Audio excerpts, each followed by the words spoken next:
There is a creature alive today who has survived millions of years of evolution without change, without passion, and without logic. It lives to kill. A mindless eating machine. It will attack and devour anything. It is as if God created the devil and gave him jaws.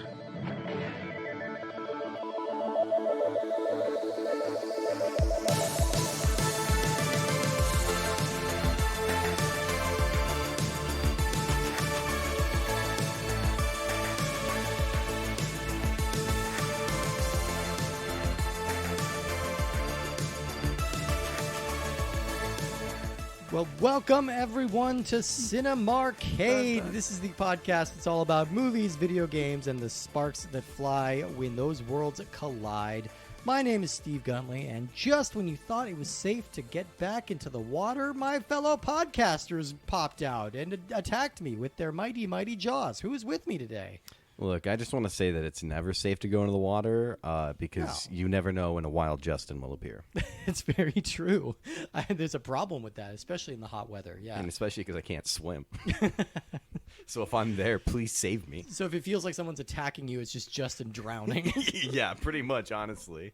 I'm J-Ban, and I think surfers are magicians. I don't understand how they live. I don't understand how children surf. Like, I see them surf when I was in California, and I was just like, how? Yeah. How did their parents let them do this? What is going on? That's death juice out there. The ocean is death juice. It's death juice. Also, if you drink it, you die. While watching this movie, I had a wonderful conversation with my roommates, and we ended up coming to the conclusion that the ocean is soup. The ocean is soup. I guess it's kind of a gumbo. It's soup. Yeah, it There's is kind of a gumbo. shellfish in there. I don't think it's quite a stew, though. Not enough milk in there. Not enough milk. Not enough ground beef. Yeah. There needs to be more beef in the ocean. We need to get more cows into the ocean. We absolutely do. How many cows do you think are in the ocean? Sea cows or regular cows? Regular. It's probably at least one, right? That's a big ass ocean. I've seen like the coasts of places where cows just go into the water. Yeah. But I feel like they usually come back. Yeah, they do. Well, yeah, they come back. Yeah, but how many didn't? I saw this documentary called Life of Pi, where there were a bunch of animals that went into the water. I didn't see a cow, but I believe a cow would have been out there. Okay, all right. Obviously, we're talking about Jaws today. You can tell from that whole seamless preamble. We're talking about Jaws. This is a J-Ban's choice. J-Ban is always bringing the classics with the really, really, really great games attached to them that are very, very, very faithful to the movies. Yeah, I'm starting to pick up on a trend. Yeah, between this and Vertigo, you're 10 for 10 on the classics that have seamless adaptations. Why did you want to choose Jaws today, J-Ban? Just because the last movie we watched was so bad. And so I wanted a palate cleanser. It's also summertime.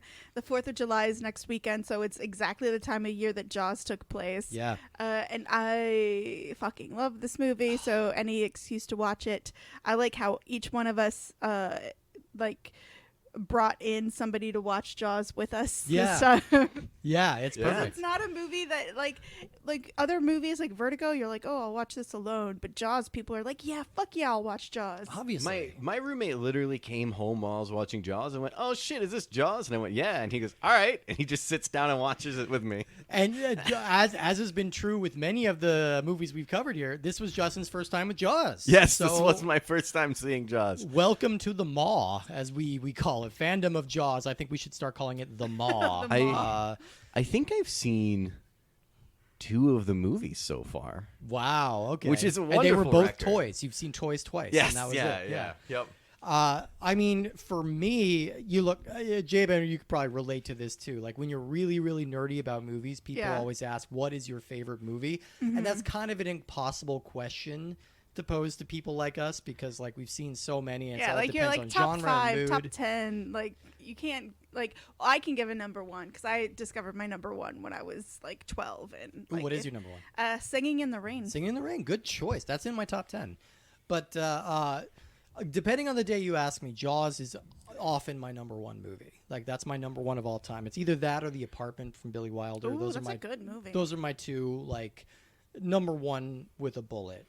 This is my favorite Spielberg movie. This is one of my favorite adventure movies. I think this movie is flawless, so fun. I've seen it maybe 30 times. We were actually just sitting down watching a few scenes of it while we were eating dinner before this, and we had to physically pull ourselves away from it because it's like, all right, this is a 2-hour movie. We've got a podcast to do.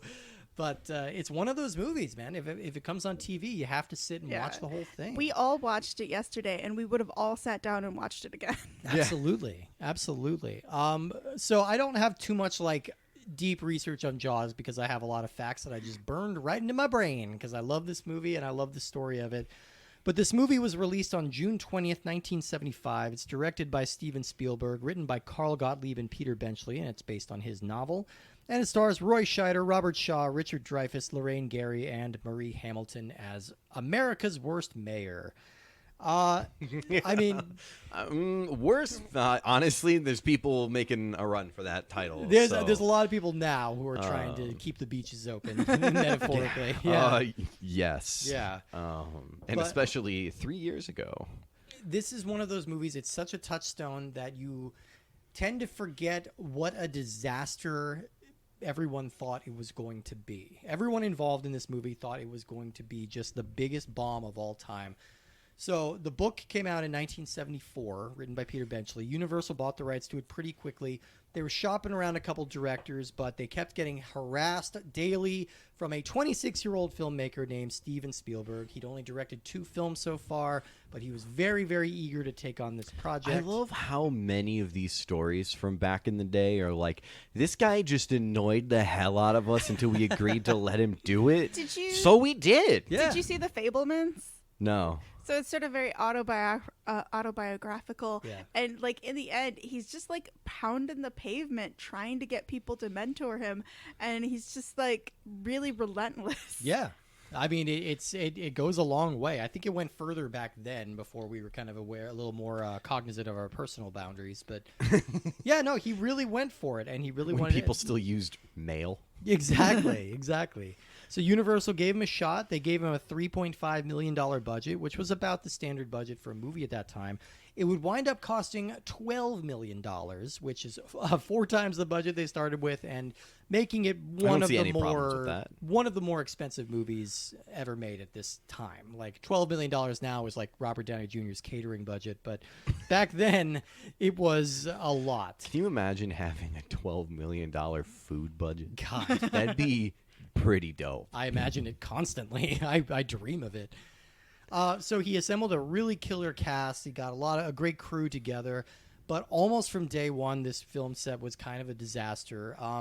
The biggest and most notable problem, the shark didn't work. Yeah, this is the part that I know about. Yeah, so they built this animatronic shark. They named it Bruce, and it was perfect in every way except for one little thing. They forgot to test it in water. So the moment forgot to test it in salt in water. Salt water, specifically salt water. You're right. And so once they put it in the salt water, it rusted up. Everything kind of sparked out, and it just was like this log that they were dragging behind a boat. Completely unconvincing. So they needed to build an entirely new model. And in the meantime, you've got these 3 male stars who are all kind of famously a little difficult, all famously kind of have their egos and have their machismo, and they're trapped on a very small boat together for days at a time. So they're sniping at each other. They're attacking Spielberg. There was one point during one of the calmer moments on set where Richard Dreyfuss turned to his castmates and he said, if any of us had any brains, we'd walk off this project right now. Like, kind of floating the idea of a mutiny on this set. And Spielberg himself was floating mutiny. I'm using all the terms. So Spielberg himself was getting really depressed and really frustrated. He thought this was going to be the end of his career. And the thing that saved this movie, or rather I should say the person who saved this movie, is the editor, a woman named Verna Fields, who does not get enough credit for her involvement in this movie. She absolutely rules. She took the footage that they were able to cobble together for this movie. She saw that there was good quality cinematography in here. There were good performances that Spielberg had captured. But he'd completely lost his confidence, and she cut this movie together into the masterpiece that we know it now. Like, there are a lot of things that you just would never guess from this movie. Like, many of the shark scenes had to be shot in a swimming pool because it didn't really work very well in the open ocean. So you can't tell that there's a swimming pool here. A lot of the nautical shots like had to be cut short because people kept sailing their pleasure craft into the background. And the whole point is supposed to be like these three men against nature. You know, they're supposed to be isolated out there. It doesn't look cool for catamarans going by and people drinking beer. So she cut around all of that. She made this whole thing work.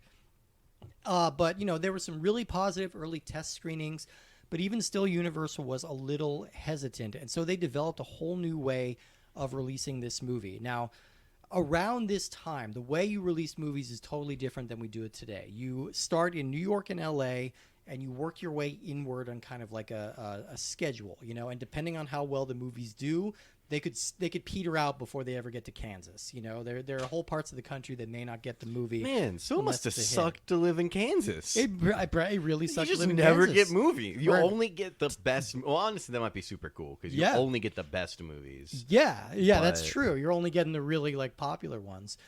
But Universal decided, all right, we're going to cut our losses. We are going to open this movie in every single market at the same time. And in doing so, they basically created what we now know as the summer blockbuster. This is the model of film releasing that we have now.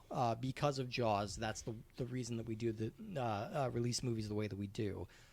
This was an unbelievably massive success. This is the highest grossing film of all time when it came out. It made $476 million in 1975 money. That's off of that $12 million budget. It would be topped by Star Wars in like 2 years, but still, that was a really I incredible... wonder who got all of that money.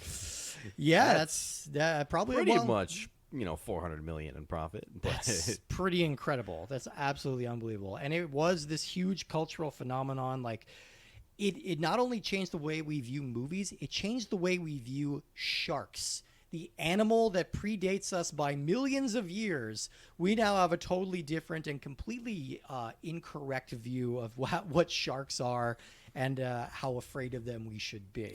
look, I don't care what anybody says. I'm gonna be afraid of a shark. Look, it's reasonable to be afraid of a shark, but more people are killed every year by dogs. More And I people am are killed also by afraid of big dogs. hippopotami, you know? I would like- be terrified of a hippo. Yeah. I mean, sharks are just pretty low on the killer list, you know? Like, you have to be really kind of provoking the shark for it to attack you. But it became this whole thing. Like, there's all these phobias arose around going into the water. Like, that's pretty unbelievable. So yeah, I mean, that's kind of the basic information we need about Jaws. It would spawn 3 sequels, all of which were progressively worse, in my opinion. Like, Jaws 2 is like okay, and then Jaws 3 is pretty bad, and then Jaws 4 is embarrassing. And it's one of those franchises, like, it feels like, all right, what is it now? Like, close to 35 years we haven't had a Jaws movie. Like, it feels like a series that no one wants to touch. You're forgetting we have the ultimate sequel to Jaws. And Deep that Blue is, Sea? No, Shark Week. Oh, Shark Week. We yeah. are so obsessed with sharks because of Jaws. We now have entire weeks, months, years dedicated to sharks on the Discovery Channel. Sharkier was Now, great I'm this just year. going I to point really out, liked it. and I had referenced this masterpiece previously. Yeah. Can we consider Sharknado to be a successor to the final Jaws movie? I mean, that's the crazy thing. We have an entire cottage industry of shitty shark movies. Like, shark Hold movies- on. Excuse me. I'm sorry. What? I'm sorry to besmirch our Sharknado fans in here, but I mean, like, shark movies are a genre now because of Jaws. Like, not very many movies can claim to create an entire genre, which is pretty amazing. I have a question for Yeah. y'all. Is Jaws a horror movie? I was just thinking about that. I don't think it is. I don't think it is either. Especially, like, I think that was my big surprise. I saw this movie fairly late. Like, I was in my 20s when I saw this movie. And I remember being surprised that it wasn't more of a horror movie, because it always been presented by my parents as, like, one of the scariest movies they'd ever seen. Really, all the super scary stuff is kind of front-loaded in the first half. The second half is just a very, like, rip-roaring adventure movie. Yeah. And I Except for Quint getting eaten. Except for Quint getting eaten. That's pretty grisly. But Nah, he's fine. It kind of manages to be influential as a horror movie because of the masterstroke of not showing the shark for the first half of the movie, which was, of course, a necessity. Totally intentional. Totally intentional. No, like that was one of those like serendipitous accidents because Spielberg was going to show the shark early and often. Like, you know, they're like, hey, we built this thing. Why wouldn't we show this thing? And the fact that they had to wait until the midpoint of the movie, that very iconic scene of Roy Scheider shoveling chum over the back of the boat and the shark just pops up out of the water. Unbelievable. Such an effective scene. So scary. And that really has been often imitated and rarely perfected, I think. So it's really interesting that you talk about. So there's so much to talk about in this movie. Like everyone's talked about it, but there's a couple things I wanted to touch on. Yeah. First of all is so Steven Spielberg. The book I tried my best to fucking read it. That book sucks. It's so I don't know how. It's a miracle that this book was a bestseller. Yeah. Because the people are so unlikable. So Steven Spielberg's masterstroke, which he did in so many other films, as a in Poltergeist as the writer, and other films as the director, made the protagonist likable. Yeah. And super he has a rock solid marriage, but in the book, his wife, he's being cuckolded by his wife with Hooper. With Hooper, with the Dreyfuss character. Yeah. And it's just I don't know. But yeah, one day I would like to get through that book. I just don't know if I can put myself through it. This is definitely one of the film adaptations that's surpasses the book in pretty much every way. Yeah. Yeah, and it's so interesting about making, because in the horror genre, there's this dynamic between making the protagonist likable and making them hateable, so that when you see them get eaten. But when we see the first girl, Chrissy, get eaten, the reaction of the cop falling over and almost throwing up, you get such a touching moment of this woman taken out of the prime of her life, and yeah. it has weight and gravitas to it, at the same time being light and airy. I don't know how that worked, but it fucking works. It works. And I mean, Spielberg really is exceptional at creating realistic human behaviors. He took a lot from Robert Altman, who was a peer and a mentor to him. Robert Altman is best known for doing a lot of overlapping dialogue, and you see a lot of that in here, which is great because it means it sounds very natural, it sounds very human. And then just lots of little touches. I love that he takes a moment to have this scene with the little boy imitating his dad while he's making these stressed out faces. I love that he and Hooper are kind of weird buddies right from the get-go, and they kind of are overly familiar. He just walks in and takes their dinner plate and starts eating. Little human behaviors that I think go a long way. And he's somebody who is so competent as a New York police officer, but he's so incompetent on the island. I love this little boy has just been eaten by a shark, but he refuses to go on the water. Everyone else is rushing into the water, but he always stays on the water's edge. Yeah. It's just ugh. And it's established that he has kind of a phobia of the open water, and that's why it's a funny choice for him to be a sheriff on an island. But the whole point of being on this island called Amity, it's really filmed in Martha's Vineyard, but it's so quiet that all the complaints he's getting are from old people saying this person parked in front of my store again. These karate kids are chopping my mailbox. Yeah, tell them to stop chopping. I don't know why they suddenly have a southern Midwestern accent, because they're clearly not from there. They're talking like Honestly, this now. Yeah. Yeah, he just gets bombarded with a bunch of nonsense, and it's multiple people complain about somebody parking in front of their house, shop, store, whatever. Yeah. But then he goes on to be quite the pushover to the mayor. Yeah, I mean, he consistently the scene with the little fairy thing was pretty funny, because it was just kind of the mayor rolled up mob style and was now listen here, you little shit. Yeah. I'm gonna catch you on the boat where you can't get away from me. We're gonna talk about And this. he's got this medical examiner there willing to go back on saying it was a shark attack because this is their tourist season, you know? And then just like this other guy who, as you pointed out, was one of the writers, just like hanging out as like muscle. Yeah, yeah. He's just kind of there to like kind of back him up on everything. Yeah, you know? like 3-on-1. Like, hey, it was don't tell him it was a shark. Yeah. And I mean, that's kind of the brilliance of the structure of this movie is that it's really two different movies in one. The first hour is taking place on Amity when it's starting to become apparent that this shark is going to be a problem. And the second half is just three men out in the open ocean taking care of the problem. I think it works really well. They're two like very distinct kind of flavors of movie. But you also have to recognize the limitations of a movie like this. Like the shark is not going to be scary if everyone is just like, "Oh, there's a shark. Let's stay inland. You know, let's go have a picnic somewhere far away from the coast." You know, that shark is no longer a problem. They need to go onto its territory and face it like that, which of course facilitates the creation of the amazing character of Quint, played by Robert Shaw. I love Quint. Oh my God, what an amazing performance! What a weird, wily, well-observed character. Like, and again, like Spielberg's mastery with character. Like, this guy could have been very one-note. He could have been very Ahab-like, you know, like in his obsession. He was a little bit. He's got some notes of that, but you also get the scene where they're all sitting around the table getting drunk and comparing scars and singing. Like, that's one of my favorite scenes of all time. Yeah, me too. I've mentioned this before, but when I was 15, I tried to memorize it for a drama competition in my high school. And Tell me you did the accent. I don't remember if I did the accent or not. I just remember just being absolutely in love with this monologue and the rhythm of the monologue and just like the depth of the monologue. And yeah, you know, because it's made for a 15-year-old girl. Yeah, absolutely. You were an old salt from an early age. Yeah.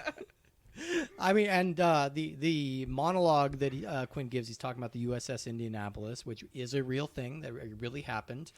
A lot of people were killed by sharks. There's a very, very, very bad Nicolas Cage movie dramatizing that event, if you want to see it, from a couple years ago. But it's an incredible scene, and Robert Shaw does not blink in that entire monologue. It's maybe like 5 minutes of screen time. He does not blink. It's unbelievable. He's so good. And it's just such a vivid character. So I don't know if we'll ever get to this movie I don't know if there's a video game made of it, but Robert Shaw is in one of my favorite fight scenes of all time. Ooh, which one? It's from Russia with Love, the train fight. That is a with game. James Bond. Oh, yes. That is a game. Let me tell you, I loved that game. Yeah. It's the final thing that Sean Connery did acting for. He came back to do some voice readings for the game. Oh, well, I'm looking forward to it because Yeah. I get to was talk like, about my 2005, one of my favorite 2004. fights of all time. Do you guys know the fight I'm talking about? The Red Grant It's on been the a while train. since I've seen Yeah, it, but yeah. Yeah. Robert Shaw is just such a stunning actor and a haunted man. Yeah. But a stunning actor. Died in a car wreck, I think, 5 years after this. Something dang. like that. But yeah, pretty unbelievable actor. And then, then the other two casts, of course, Roy Scheider, who I love. All That Jazz is one of my very favorite movies, and he's unbelievable in that movie. He's such an interesting character because he plays some very toxic masculinity people in other films that he's in, but in Jaws he's like the nurturing masculine, like he's Very gentle. Yeah. willing to admit he's wrong. He's willing to admit he's wrong. He's looking out for people. He's trying to shelter them, and like he realizes he doesn't think that his opinion is the most important opinion in the room.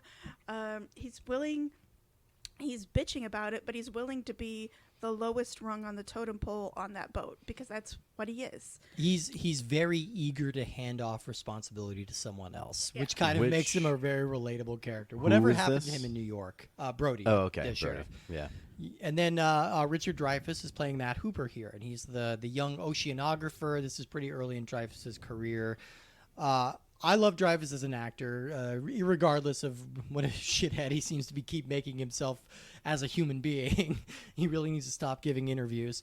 But he's incredible in this movie. He's got such a particular, like, eccentric personality here. Like, little things like making the faces behind other people's back when they make fun of him. You know, they do the Buster Keaton thing where they, like, deliberately put him against a lot of much taller, broader men to make him look like small and weak, but he never has that inferiority complex. Yeah. He's always kind of like squaring up to everybody, including Quint. Like, that's one of the best dynamics in the movie is Hooper and Quint, like, constantly kind of butting heads and like slowly gaining respect for each other.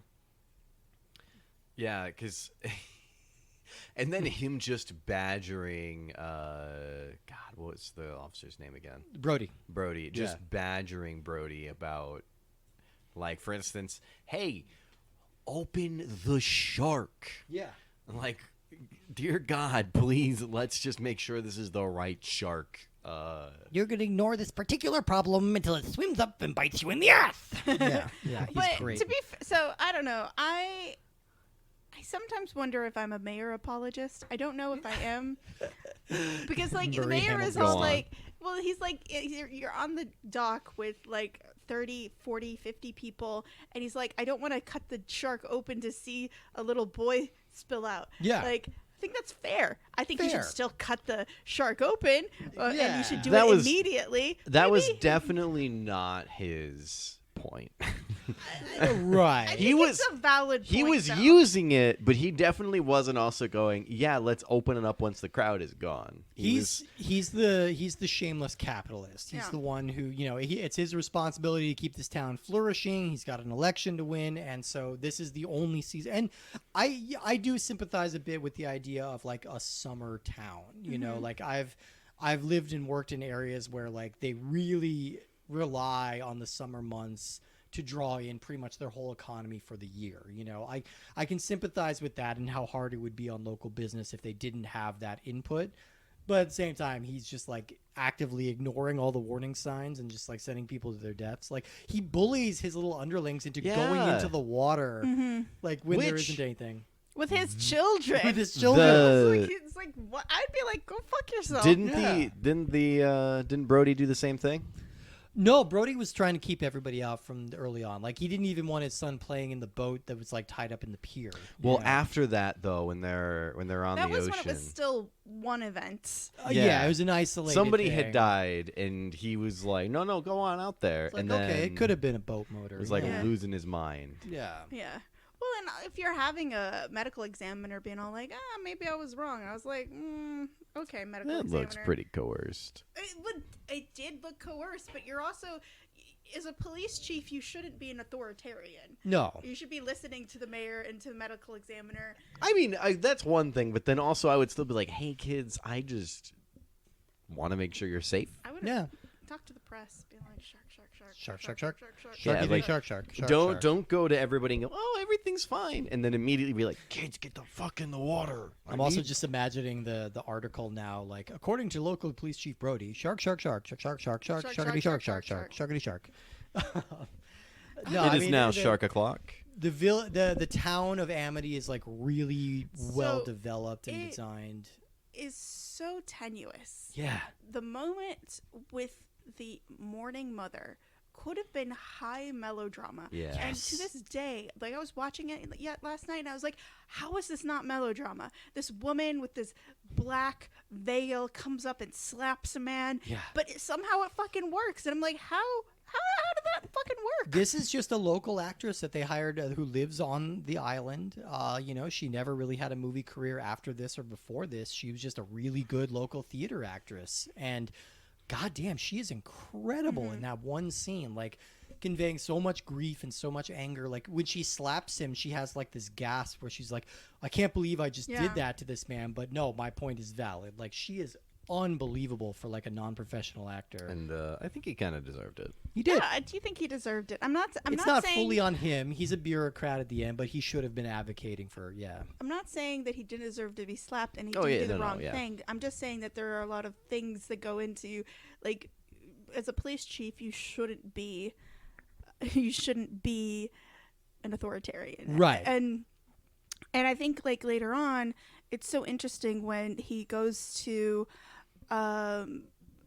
he goes to the mayor and he says like, "You're gonna sign this. You're gonna sign this. You're gonna sign this. We're gonna hire Quint, and you're gonna sign this." And he keeps following the mayor around with the paper and the pen, and the mayor's just like flailing about like in shock. Yeah. Because he's like, like when he became the mayor of Amity. Yeah. However one pronounces Not that word. Amityville. Yeah, There's so no that's a horror different here. movie. Yeah. That is a different movie, which I hope there's a video game of. No, sadly. Too Yeah, that'd be haunted, great. Too spooky. Yeah. We'll just play Silent Hill. And it's just like, I don't know where I was going with this. But it was just like, it was such a interesting turnabout. Like when you became the mayor of this town, you didn't think that you were going to have people's deaths on your hand, you know? Exactly. And you get the sense that's exactly why Brody wanted to be sheriff of this town, because it's as quiet and safe and boring as possible. He was a New York cop who clearly got burnt out by whatever it was he was seeing and doing in New York. New York in the 70s, too. Yeah. Or my headcanon, he was a Chicago cop with his partner Popeye Doyle, and they got into all kinds of car chases with the L train and the French Connection and all that. So, but you know. See, in my head, he mentored a young John McClane who went on to do John Sorry, McClane who? Oh, you things. mean Die Hard? Yes, you mean Mr. Bruce Die Die Hard. Hard Willis? Yeah. Yes. I had watched Die Hard with some friends a little while back, and the running joke we had was because in that movie he says, "I'm a New York cop" so many times that we just started going, "I'm a New York cop" whenever he got on the radio or whatever. And so now every time you say it, that's just what's flashing in my head is two of my friends going, "I'm a New York cop" throughout the entirety of that movie. We still say it to each other to So this day. I have sometimes. a question that came out of this movie. Okay. That I still struggle with. Yes, sharks are bad. When you go to someone's house, are you supposed to bring 2 bottles of wine? No, I think the bit was he was indecisive about what they were going to be eating, or it was an unexpected drop by. So it was just kind of like a charming little, we established that Hooper is kind of like an upper class, like rich kid, and that feels like that's the polite society thing to do. If you're going to dinner, you bring a bottle of wine, but I don't know what you're pairing it with. And ultimately the joke is really funny because Brody doesn't care. He just dumps the entire bottle an into entire a pint water glass. Yeah. Which is the way I drink wine too. Yeah, it's very healthy for you. Lots of antioxidants. I like to drink them in little glasses. Oh because yeah, you just feel accomplished when you're pouring. do like a little brandy like It's sampler like, snifter thing. Yeah, It's the proper amount. like an aperitif. Yeah. As the local non-alcoholic, I'm glad that Hey, you hey, answered whoa, this question. whoa. I say non-alcoholic in the sense that I don't drink alcohol. Oh, not There's a different word for that. sober man. His last I don't fucking know. That's like a superhero. Again, still makes us Sober sound like we're man! drunks as we swig from our booze here, but either way, yeah. So, So I'm in the clear all the times. I've only brought 1 bottle of wine. you're good. You're good.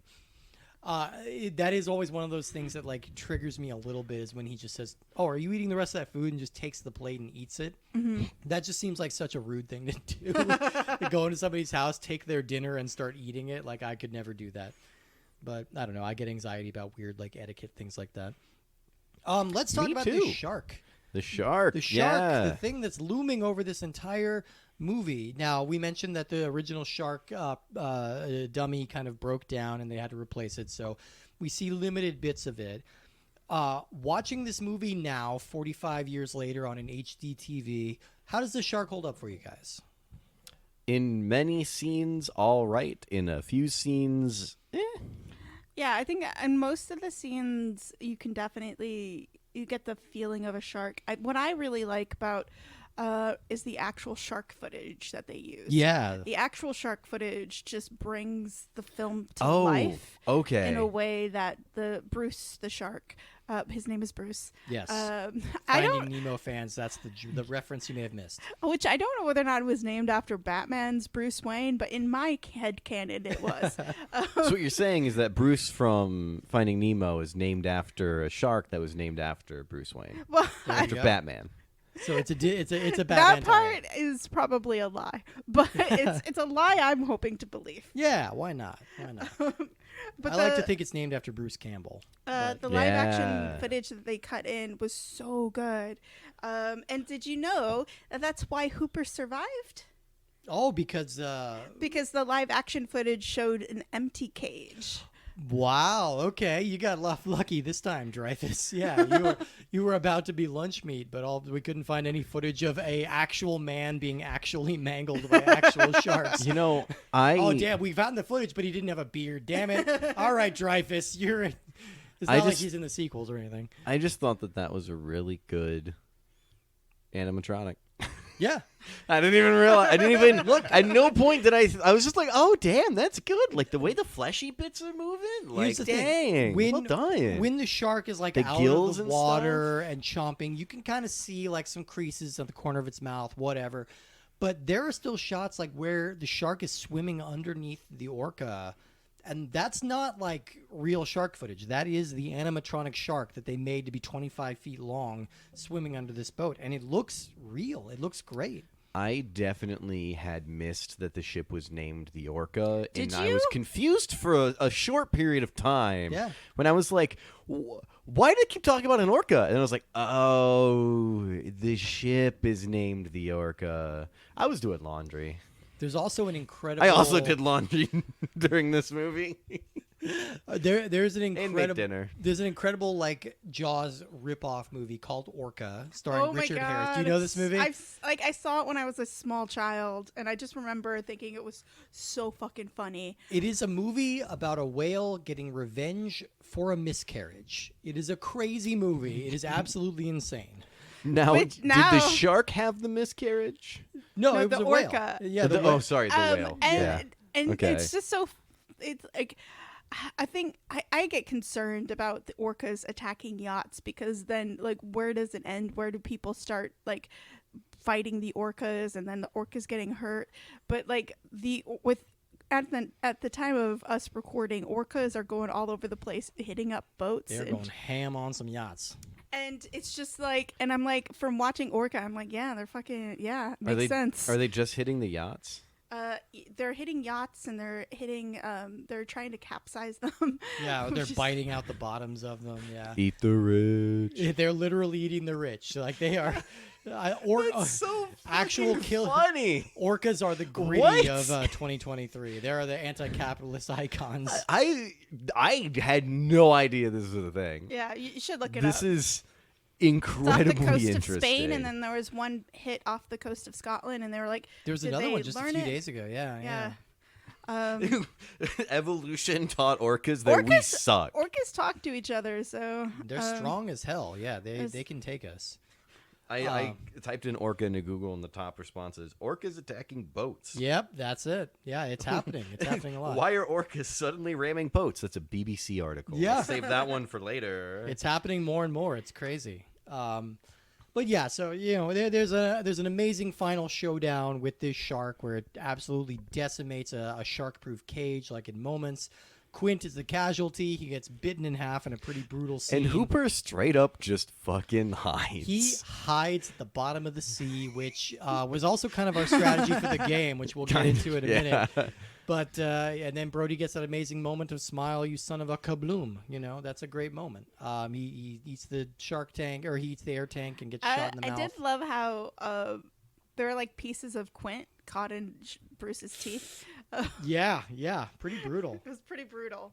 A And text like from Ailish. Orcas had already learned to ram ice floats to get seals and penguins and stuff, so a boat wasn't a huge leap for them. Thank you, okay. biologist. We have a biologist in the next room. And a dog, apparently. Sorry about that. He's not happy. I'm okay, sorry. buddy. Your yacht is not in danger, Gunter. You're fine. Does Gunter like water?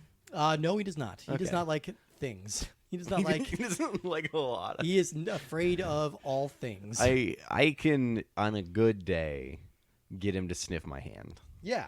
No, it was a good day today. He gave you a sniff and lick. Yeah. And then he came back for another sniff later. In the meantime, the other dog, you laid a pillow on top of her an hour ago, and she's still underneath the pillow. So she's I pretty tucked chill. her in. You tucked her in. She got a blanket over her, and then I kind of like tucked the pillow so she has something kind of like bulky and warm next to her because she Yeah. was like cuddled up in between me and J-Ban. Do you have a weighted blanket? I do. I have a weighted blanket. I've never used a weighted I blanket. have a duvet that is so heavy that it's a weighted blanket. Okay. I also have a weighted blanket on the love seat in my room, so if I want to take a nap there, I can just kind of like curl up. Have you heard about the genius that is a weighted blanket? I am familiar with weighted blankets. I should probably get one at some point because I'm ADHD as hell and very twitchy all the time. But I sleep very, very soundly. So. I don't. So. Oh, okay. And this didn't change that, but it does feel more comfortable when I lay down in the bed. Yeah. And I got a lighter one because I was like, I'm also claustrophobic, so I didn't want. I was like trying to avoid the crossover point of where I started having claustrophobia dreams. Yeah. So I was like, let's go with something light. I have a big king sized on my queen size bed, and then king size sheets. So I have so much blanket to cuddle with. And stuff. I also do the same strategy. Like, there's nothing like having a king size duvet on a queen size bed. Yeah, it's just. I should so probably nice. do that because my sheets are always popping off. This is all very Jaws related. I also don't make my bed, so. I'm inconsistent on that particular chore. Do you think that Jaws, yes, that is the name of the shark, Mm-hmm. would have been happier if he had a king-sized weighted blanket? No, because if sharks stop moving, they die, and I think a weighted blanket might. That's a real thing. Yeah. I think that's been debunked, but I'm not sure. Well, it's not every type of I think- shark, but if yeah. the biologist is listening in the next I was room, gonna we say- might get a text correcting this. We may need some assistance on this one. Yeah, Our but- biology fact checker. But yeah, I think that might be true of a lot of different types of sharks. I want to say breeds, but I I don't think think it that's might be right. the smaller sharks. I think the bigger sharks are pretty okay if they just chill the fuck out. There are things like the nurse shark I know can just like chill out and like kind of sit on the ocean floor, but Sharks yeah. been around for 65 million years. Have you guys ever been to a natural history museum and seen like old sharks? yeah. They're Probably. so fucking cool. They look very similar, but they've got like weird teeth. That's a thing, and you hear it regurgitated in pretty much every shark-based horror movie. That sharks are the perfect killing machine, and they have not really changed significantly on the evolutionary scale in 65 million years because they got it right the first time. Except they can't stop moving. So who's the chump now? So, and I question. There's another existential question. There are so many large animal doom movies out Yeah. there, but none of them work like Jaws. No. Like there's the ones about gorillas, crocodiles, anacondas. Yeah, You telling me arachnophobia didn't work for you? Hey, Arachnophobia is a funny movie. it's a great movie. Yeah, so is Anaconda. I would die on that hill. Anaconda was so fucking Okay, funny. I What love about- Anaconda? It makes me laugh my ass off. What about the masterpiece of? Well, okay, I guess it's not a big animal. I was gonna say snakes on a plane. Oh yeah, yeah.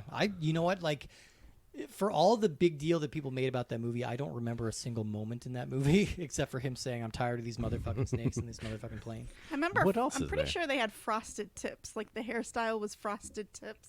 Sammy Jackson had the No, not frosted. Yeah, tips. Samuel Jackson Like had the, frosted the tips. the main guy who was smuggling things. had Oh frosted yeah, tips. okay. That's 2006. That tracks. I don't remember anything that Samuel Jackson had hair in. Die Hard with a Vengeance. Oh, I guess Pulp Fiction as well. Fiction. Does Die Jurassic Hard Park. with a Oh, we Vengeance immediately have got a through video there. game? No, but there are multiple Die Hard games that we will get I to. love. I love that Die movie. Hard So with a maybe Vengeance. that was my we first just Die Hard movie, and That was my first Die one Hard at a movie. time it yeah, we can one at a time. Yeah, we can make a little series. because there are like 3 Die Hard games, but they're not all necessarily tied to Die Hard. But we can do that. We can do that. Well, there's 3 really good movies. yeah, and then 2 more movies. Okay, I like. We're Yeah, we got kind of. yeah, we're talking about Die Hard, so I think that's we're at It's the not end of Christmas yet. our Jaws movie discussion. I think it's time to move on to the Wait. Jaws game Before we discussion. move on Yeah, officially, please. Justin, as a first timer, did this movie blow your mind? Did it just like you liked it? Did you like, heaven forbid, dislike it? I don't think it blew my mind, and I think that's partly. It's like how people compare when modern people watch Citizen Kane for the first time, Sure. and they're like, this is bad. This isn't impressive. There's nothing cool about it. And it's because they don't recognize that all of the best things that came out of Citizen Kane have then everybody was like, oh my God, that's incredible. And that's in everything now.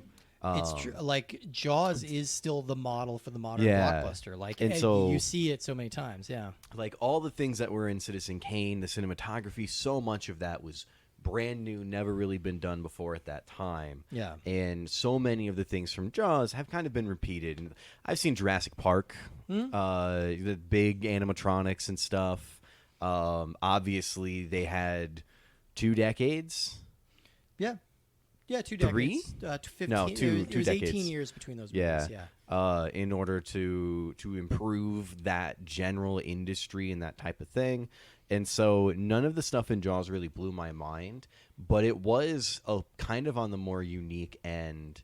And it's something that I mentioned recently to a roommate, where so many movies that have been coming out lately have been kind of on the predictable side, where I was like, yes, I know they're going to get the shark, mostly because I've been alive since 95, and at some point Jaws has been referenced many times in my life. Absolutely.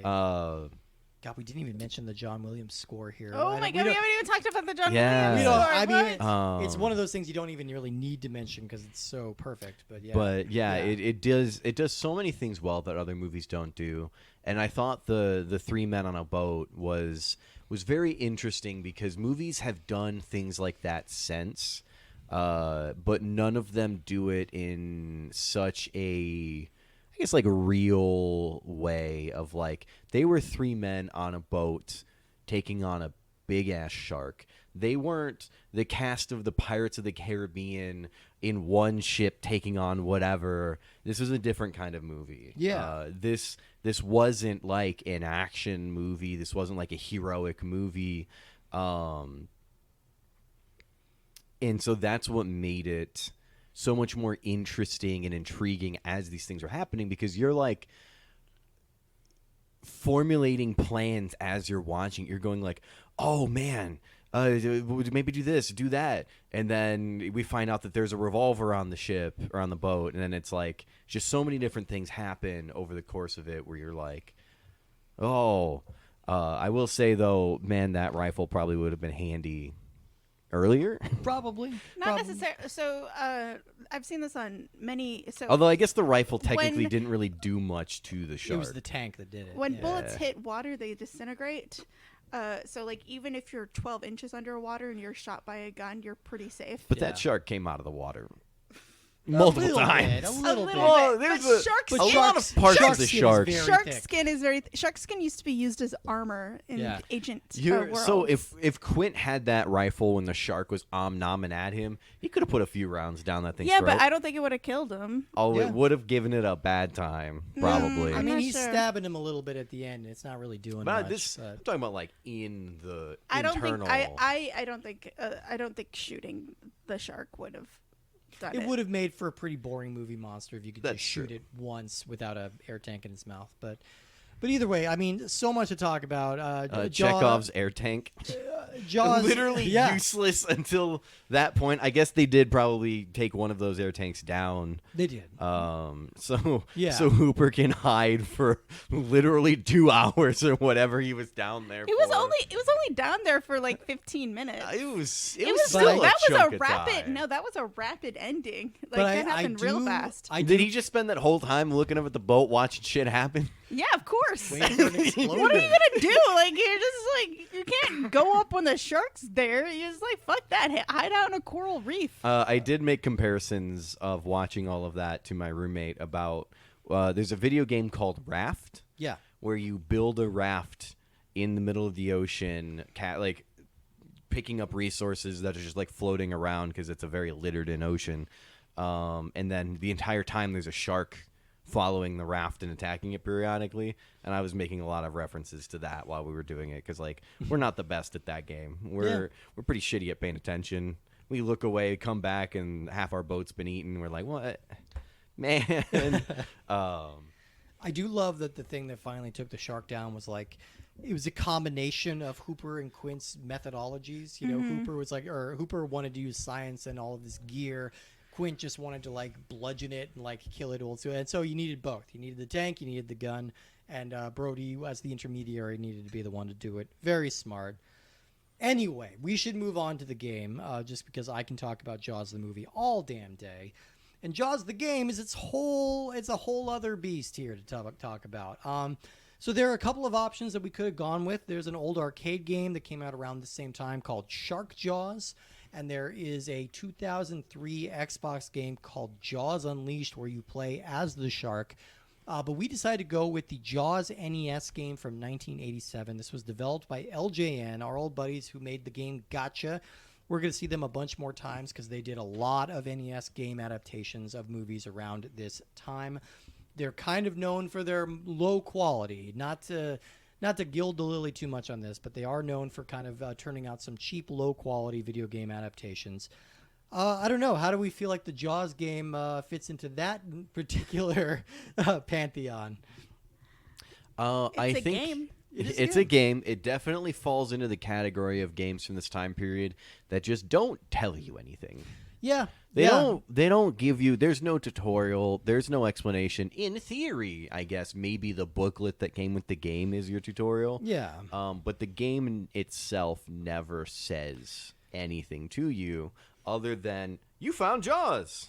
I mean, or I guess Jaws found you. Yeah, usually Jaws finds you. I mean, it should be said this is a very, very loose adaptation of kind of the series as a whole. It was released roughly in conjunction with the movie Jaws: The Revenge in 1987, which is the fourth movie.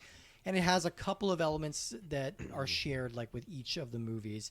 I think the big element here from Jaws 4 is like the way you actually fight Jaws, which is breaking off the mast of your ship and like ramming it into him. That's how you're supposed to ultimately beat Jaws in this game. Let me tell you, we didn't get far. I think. Yeah. They have a very random like gift of seashells. When you kill the animals, some people might be playing it like me and kills, I don't know, 20 stingrays and doesn't get a single goddamn shell. Or you can play it like me and shoot one stingray and get 150 shells. I don't know. The game just favors me for some reason. Also, fun fact, there is 3 creatures in the ocean. Yeah. Stingrays, jellyfish, and sharks. That sounds right. That tracks. Yeah. That's the only things out there. All sea life is a variation of one of those and three so things. the general gist is that you're in control of the boat, and you have to go from one port to the other to get an upgrade. And you have to get sharks or you have to get shells along the way. And it's kind of like surfing in Pokemon or whatever. Oh, sure. Where you just kind of like randomly get encounters as you're moving along, and you go, and then it cuts to a side view of you swimming around. Yeah, shooting harpoons. You're collecting these conch shells from sea life that most definitely does not have a shell. Manta rays and jellyfish are not be-shelled creatures. In some cases, bones. Even bones. They're not even really animals that would eat a conch shell to like have you drop it from its stomach contents. Maybe a shark, but mostly you're encountering stingrays and jellyfish. Your goal basically is to go from one port to another. You're supposed to collect enough shells to buy an upgrade for your boat and then sail back to the original port and then sail back again and sail back and forth until you have your ship upgraded enough that you can actually fight Jaws. Like you said, it's random encounters. You'll sail around this very, very small map.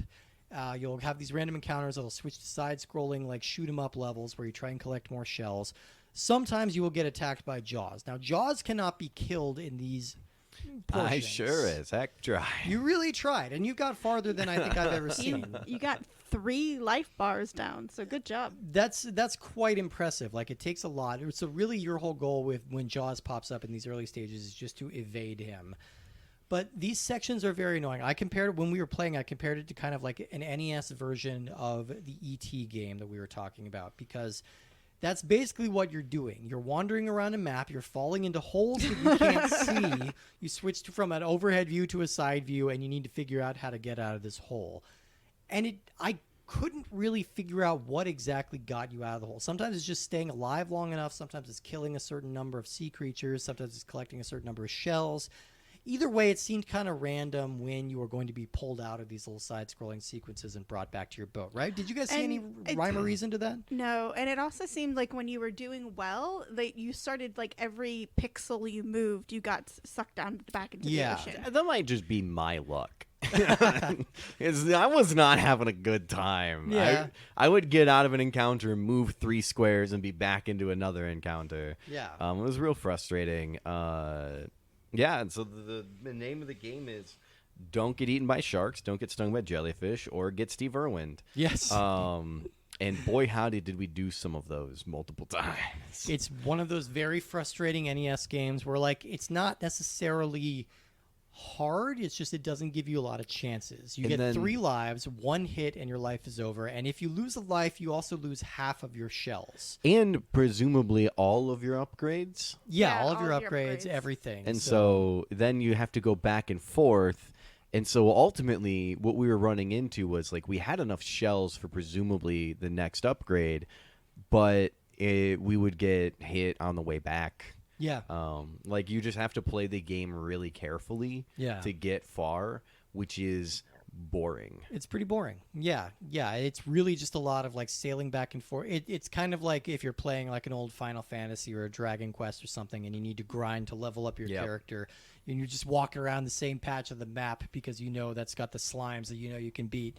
Like that's basically what this is, except it's just no EXP, just lots and lots of sea fish and shells. And the things those games all did was they gave some kind of indicator when you were coming up on something. Yeah. Like a few of the games would be you'd get like a little icon in the corner, and it would go from like green to blue or blue to green to yellow to orange to red, and that's like how likely the next encounter is going to be. Sure. And so as it gets to red, you're like, all right, we're in this. We're good. Yeah. But here there's zero indication of anything. No. Except every once in a while Jaws appears on the map. Yeah, you can see the fin, which is almost bigger than your boat. Yeah. But Jaws also appears to be ever present, just not always visible. Yeah. Because there was a couple of times where I found Jaws, and Jaws was literally nowhere to be seen. Yeah. And it was not a good time. And sometimes he'll just appear even when it, like sometimes you'll hit like you'll get an alert that says like, oh, you hit something, and then you go into the side scrolling bit. Sometimes they'll say you hit Jaws or Jaws hit you. And sometimes Jaws will just be there whether it says that you hit them or not. And I did notice the first time that happened, Jaws was visible on the screen. It was just like a tile or two away. Okay. So I don't know if Jaws is within a certain radius of you, Jaws is there too. All of this sounds absolutely thrilling. Yes. Honestly, it was exactly. It was fun for a couple for like 6 lives worth. So there was definitely shooting. Yeah, undeniably. There was definitely shooting. Rapid fire. But it just got rather tedious because like you couldn't keep the things you had acquired after you like get hit once. Well, and the stuff that you acquire isn't that useful, right? No. The first thing you get is like a Jaws tracker that'll make beeping sounds when he gets close, but like, bitch, you can see him. Like, he's got his fin. Like, you don't need a tracker to tell me he's close. I see his ass. It's sticking out of the water. Like, what's the problem here? I had mine for 0.2 seconds. Yeah. I moved 3 squares, and I hit a square that I thought I could move through that I couldn't, and Jaws got me. Also worth noting, the iconic John Williams score, not present not here. Present. They In did not have the any license way. to that, so they found something kind of close, which is sort of like they're playing opposite notes on a major key, I guess. Like I don't know quite what their strategy was here, but it was like influenced, but in no way was it close. Yeah. It didn't even have like a dun dun. None of that. Right. Like if you saw this in another movie, you'd be like, all right, well, I guess they're kind of ripping off Jaws, but not really, you know. Like I don't even know if I would think of Jaws as the movie that they were ripping off. I would just be like, oh, this just sounds kind of like generic movie music. Didn't even name the ship Orca. No. Did they even name the ship? No. Not in this, because, like I said, it's kind of an ambiguous blend of a couple of the movies, and I wasn't going to make you guys watch all 4 of these. There's also bonus levels where bonus levels. sometimes when it clears you from the encounter, it'll go, oh, you've got a bonus encounter, and the bonus encounter is you fly a plane back and forth and drop bombs on jellyfish? Yeah. Seems, 1, impractical. Yeah. 2, probably illegal. Yeah. And 3, kind of annoying. Kind of annoying. Yeah. But you get a lot of free shells from it. Like every section of this game, it just kind of overstays its welcome. You know, like Yeah. the side-scrolling bits could be fun if they were shorter. That bonus level could be fun if it was shorter. Like if we could get a little bit more to the point here. And if you had a promise of more animals, of more games, of more things, but this just feels like this is it. There's a limited range that they could get away with on the NES, but they could have gotten away with more than this. They could have done more. There are plenty of NES games that are much more elaborate than this, have more than 3 types of enemies, and have a larger map than a postage stamp. Yeah, I would have taken a different colored Stingray, to be honest. Just make one standard purple. brown. Come on. Yeah. Do something. Different shades of brown. Yeah. I mean, give us more Make one power-ups, give us yellow-ish. stronger harpoons, something like that. And we don't really get any of it. Really, your ultimate goal, like we said, is to power up your ship enough that you can ram Jaws with it. Do we know how many times enough is? I don't know for sure. I think I got there once. So I have actually played this game for a podcast in the past. If you check out patreon.com/ultra64pod, you'll find our little series where we played every Jaws game, which was a good time. And I don't remember if we got to the final boss that time either. I have seen it on YouTube. It switches to a first-person view, and you need to kind of steer the boat towards the shark. But I don't think I've ever gotten that far on it. So I don't know. It doesn't look all that much more entertaining, but it is mimicking the finale of Jaws 4: The Revenge, even though everything else is just kind of ambiguous. But it's not a very accurate adaptation of really any of the Jaws movies in particular. Oh, apparently the crabs that we were finding as items you'd get from killing them just made you faster. Oh, that's all they did? Oh, Oh, I okay. was wondering what the crabs did. Well, that makes sense, because every time before I go for a run, I usually just eat a big old crab. I just eat it shell and all, and then all of a sudden I've got the energy of a crab. Yeah, it's really nice. Oh, I was loving in the opening of Jaws where they have that beach party. Yeah. There's a lady who has ripped a lobster in half. Yeah. And she's just sort of like playing with the lobster because it's clearly a fake lobster. Yeah. This is the first time I watched Jaws in HD, so I got to see quite a few of like some of the seams that you don't really see on the big screen or like when you watched it in non HD. Yeah. But I just thought it was hilarious that she'd like ripped, like she had 2 halves of this plastic lobster and she was just like dancing with it. I mean, yeah, this was my first time watching in HD as well, and like that PG rating doesn't really apply anymore because that very tastefully hidden nudity in the beginning of the movie is very clear now. Yeah, so that's just something, I guess, if you have young children and you're watching this with them, maybe just be aware of that. do you want to hear how this game works? Yeah. So, We probably should have looked at this before we yeah. played it. Oh, well. the items encountered, yeah.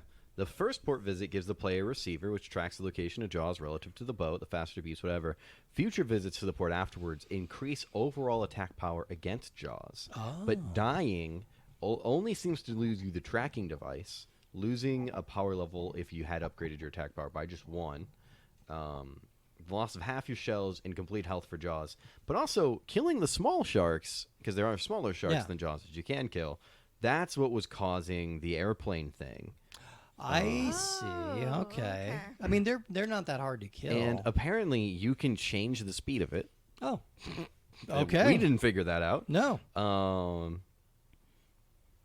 And then extra life is awarded every 30,000 points. Okay. And you can also find a submarine Ooh. Oh. that basically just you now control the submarine in the diving mode. It's a little bit slower, but it has more weapons. And if it gets hit, you get kicked out of it. It explodes, but you don't die. So you Okay. basically get like a little bit of extra.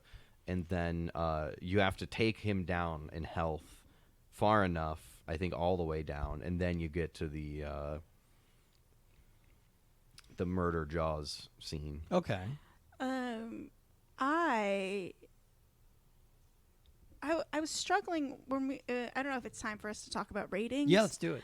But so I'll go first, and I'll say great movie. Yeah, obviously. Yeah. Obviously, one of the greatest of all time.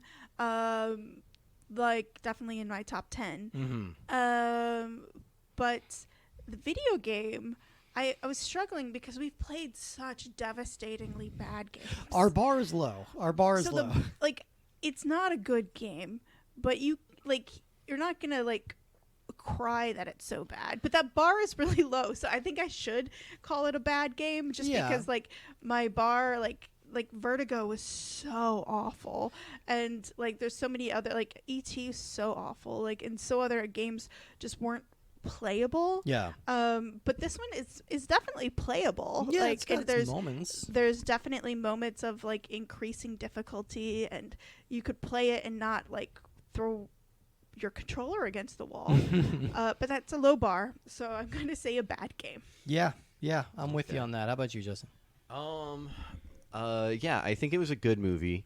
But honestly, You think it was a good movie? Yeah, I think it was okay. Well, I think it's so interesting because what you said earlier was couching yourself in terms that this movie didn't blow your mind, and I can't conceive of how this movie didn't blow your mind. Because I saw it for the first time in 2023.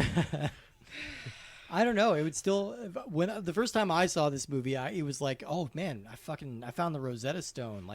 Movies make more sense to me now since I've seen this movie. That was my impression. But everyone's some people have very, very wrong opinions, which is fine. It's fine to be wrong. No, I mean, I thought it was a good movie. Yeah. I can't be too hard on the game. No. Because everything seems to work. In terms of gameplay, nothing was clunky. The overworld driving or piloting mechanic for the boat was kind of mediocre. I would say you were really good at the game, and you even did some shots I didn't think were possible. You were skirting on top of Jaws, you were basically riding Jaws for a little bit. And I don't know if that was a glitch or intentional, but you were doing it. I quickly learned how to not die to Jaws. I just instead died to stingrays. But I mean, I don't necessarily think it was a bad game. I don't necessarily think it was a good game, but if I was a kid and I got this game in the 70s, this game probably would have been pretty solid. I mean, yeah. To modern standards, 87. it's not so good. It wouldn't have come out in the 70s. There weren't videos. Was it 87? Oh, right, because it came out after the fourth one. Yeah. Yeah, I mean, even in 87, I don't think it would have been that bad. Yeah, did they even have, when they have the Atari in 70? They had Pong. Yeah, they had Pong. The Atari was wild. I mean, when you throw this up against E.T., right? What was the time difference between E.T. and this? 7 years. 7 years earlier? This was 7 years earlier, yeah. This was 7 years earlier? Yeah, this was 75. E.T. was 82. The fuck were they doing? No, Jesus. the video game was 7 years. You're talking about the game. Later. Okay, Sorry. yeah, no, Yeah, the yeah. game was 83, and then the game for this was 87. So that was 4 Okay, years so they had earlier. 4 years Okay, of my bad. of time. I misunderstood. Yeah, I mean, it had music that you didn't hate. It was okay. It wasn't great, but it was video game music. I'm hesitant to say it was a good game, but I don't think it deserves a bad game. Okay. All right. So you're kind of in the middle. I mean, I agree that I kind of have a little misguided soft spot for this game. It's not good, but yeah, it is basically functional and basically playable. And there is something about it that makes me want to see it. Are we having a little new category? Just functional? Functional game. That's how bad it's gotten with all the games we've chosen. Oh man, we're playing some rough ones. But, I think for me, it's a great movie, bad game is where I need to land on it. But again, it's a bad game with an asterisk. This is not misguided and boring on the level of Vertigo or just completely inept on the level of E.T., but it is not great. It's pretty boring, and it gets old pretty fast. And I think the game also reminds me a lot of the type of thing, like I was saying earlier, where I've played games that have used all of the mechanics in this game. Yeah. Feeding Frenzy was a great game on the Xbox Live Arcade where you were a fish in that side view and you got bigger by eating Yeah. fish that were smaller than you. Yeah. And so like I've played a lot of games that definitely used very similar mechanics, and I've seen the evolution of gaming out from this. But like this, you said this came out in '87. Yeah. They were still figuring a lot of this out, right? They didn't have like in modern times when you make a video game, you have something to work off of. You're not trailblazing, right? Yeah. You can play games that have similar mechanics. I think of game ideas all the time. I play video games often. Yeah. And like none of it's groundbreaking. Sure. So many. Because the ground's been broken. Yeah. The ground was broken already, and so they were breaking the ground at this point. Yeah. Which I think I lean a little bit towards the bad game, especially in modern times. But I think that they didn't do a bad job with it. Everything seems to play the way it should. Yeah. And it seems to be at least, I won't say universally interesting gameplay, but it's not terribly disinteresting Yeah, gameplay. but it's also super boring because you've got a map the size of a postage stamp, and it's just like you go from one port to the other port to the other port to the other port. It's just like back and forth, back and forth, back and forth. And I don't know, there are plenty of really great games that were out at this time, and I just think that this isn't in the realm of good. This was the same year that Legend of Zelda came out. If we need some context, this is the same year. Yeah. Legend of Zelda and look, Jaws were on the shelf if you at had the to same pick a time. game from '87, it's probably not Probably this better game. ones. Yeah. But you know, hey, yeah. I always have a decent enough time playing this goofy little game, even though it is not good. yeah, I mean the visuals and the colors seem fun and interesting. Yeah.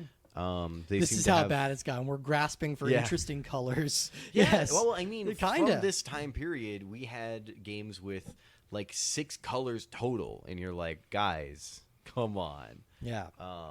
So they definitely did work with it. Yeah. Like this probably isn't the best game. They probably didn't put their full effort of an entire studio behind this. Probably but not. it seems like it was just like 2 or 3 dudes. Just I like, think whatever. Gotcha was a lot more fun. Yeah. A little bit. But Yeah, similarly yeah. limited in its scope. But yeah, but I would say Jaws the movie probably better than Gotcha the movie. I'm gonna say, if I'm going Yes, on a that's limb. true. I mean, it depends on how much you. I'm not even gonna finish that sentence. 'Cause I had 2 different ideas in mind. I didn't like either ending to that. They canceled each other Yeah. out. That'll happen. So They I double negative. believe Justin has picked our next movie. That's right. This week was a J-Ban's choice. Oh. Next week is a Justin's choice. I'm very curious to say. You haven't Yeah. revealed this to us. What we're No, going to be I playing. haven't. All right, so this is a big dramatic moment. What are we yeah, going to be playing next week? I looked through the list and I was like, "Oh, Starship Troopers," and I remembered like the game is just coming out. Steve reminded me, and I was like, "Oh, okay." Yeah, it's still in beta. So instead, I picked Scarface Scarface. Interesting pick. Okay. because Perfect. I'll have things to say about this. I'm going to have things to say about this movie. Oh, boy. And I don't think we're going to agree on this movie because I have strong feelings on this movie. I've only seen it once, and it's been like 20 years. So I'm excited I to revisit it. think the soft spot for me is actually with the game and Yeah. not the movie. Okay. Okay, I'm But, excited. I've never wait, played the game either, so I'm Let's excited. keep a lid on We'll it. keep a lid yeah, on yeah. this. No, I'm not going to go any further. But I have seen this movie. I think literally once. Me too. Like Yeah. a decade ago, maybe longer. It's not the type of movie that I'm like, oh, let's throw Scarface on. Right. Yeah. It was more so of I was like, you know what? I played this game so much. It's kind I of a should box watch checky. the movie. Like I feel like I understand what happens, but I'm definitely interested to rewatch it. That's going to be fun. So definitely tune in next week for Scarface. Feel free to send us an email at cinemarcadepodcast@gmail.com. Check us out on Instagram at cinemarcadepodcast. And yeah, thank you everybody for listening. And until next time, stay out of the water and stay in the cocaine, I guess. Yeah. This is the podcast that advocates I guess cocaine. so. There you go. All right, everybody. We will see you next time. Dun-dun. Dun-dun. Dun, dun, dun, dun, dun, dun, dun, dun, dun, dun, dun, dun, dun. nerds.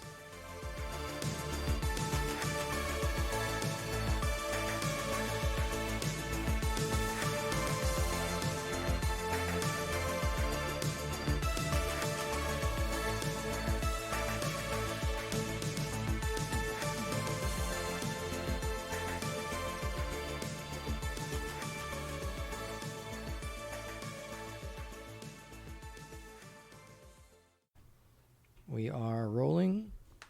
Just keep rolling, Batteries look good. rolling. What? I have the All of lyrics. your references today are like Linkin Park, Limp Bizkit. Like, Look. you're locked in the early 2000s right now. I listen to a lot of music from the early 2000s. Okay. I have so many Limp Bizkit songs memorized.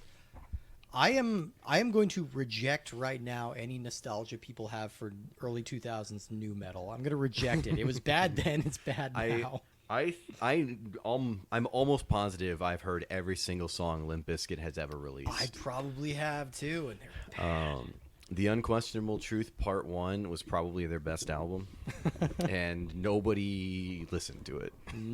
Because it happened after the band kind of broke up, or Oh, it like was as after they the broke up. Chocolate Are we Starfish era. recording yet? Yes, it was We after are. This that. is all gold. Yeah, this is the intro. Yeah. Limp Bizkit is on 100% brand for this movie. If you paid me $1,000, I don't think I could name a Limp Bizkit song. Oh, come on. Break Stuff. Keep rolling. Rolling. I already what? referenced that one. They did Is a it really just bad. called Rollin'? Yeah. They did a really bad It's- cover. Maybe I could- Rolling Maybe. with no G. They did a really bad cover of George Michael's Faith. Yeah, they did. Yeah. So. That was my introduction to George Michael's.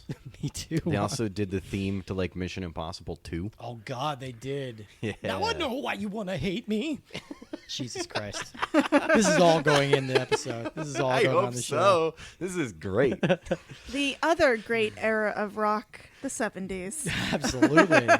Seamless transition. What came out in the 70s? Fog hat? Everything? Did you say Fog Hat? Yes. Oh Yes. yeah. For some reason I was thinking Foghorn, but that is Fog Hat is. Oh, that's the chicken from Slow Looney Ride. Tunes. Yeah, that is the Yeah. chicken from Looney Tunes. Okay, are you serious? Have you not heard rock and metal from the 70s? No, I was joking. Okay, good. I was actually You're trying to make a Sabbath, reference. Led Zeppelin, yeah. I was saying what came out in the 70s, and I was thinking somebody was going to go, Jaws! 'Cause that came out in the 70s, right? Well, you could have done that. We did not yes and very well on Look, that. I set them up. It's up to you guys to knock them down. Okay, I'm going to start the show for real now. It's all in. It's all going in.